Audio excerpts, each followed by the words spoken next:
अस्सलाम वालेकुम नाज़रीन, माया सनागुल तानी सिरियाहो न्यू मेरान न्यूज़ और कयूं था खबरन डा खबर शामिल कई पिया झंडो मरी मां रिपोर्ट नौकाफ मरी जी प्यारो लुंड में भील बाशऊर फ्रॉम पाकिस्तान जे मासूम बाड़न सिंधु दरिया ते 6 कैनाल कढण खिलाफ शहर जे मेन चौक का प्रेस क्लब ताईं रैली कढी।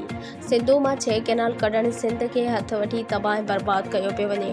पहिरीं बि सिंध जे हिस्से जो पानी पंजाब खणी रही आहे। बाबूलाल भील सिंधु नदी असांजे सनातन धर्म मुताबिक देवता समा आहे। सिंधु नदी ते असांजे ऋषि मनी पूजा कई।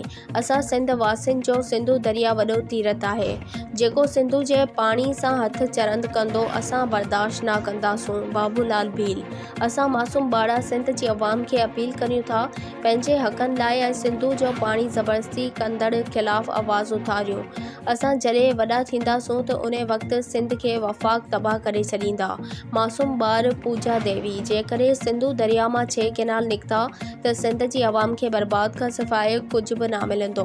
मासूम ॿाड़ो किरण कुमार भील सिंध जे सभिनी सञावंदनि खे अपील थी कजे त सिंधु दरिया जे मालिकी करे हिकु आवाज़ थी दुनिया खे ॿुधायूं त असां सिंध में रहण वारा सभु सिंधी आहियूं। सिंधु मथां लॻंदड़ धाड़ो कंहिं बि सूरत में नामंज़ूर आहे। नामंज़ूर रहंदो समाजी वर्कर बाबूलाल भील।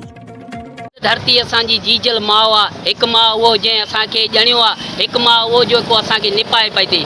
सिंधु दरिया असांजे वजूद जो हिसो आहे।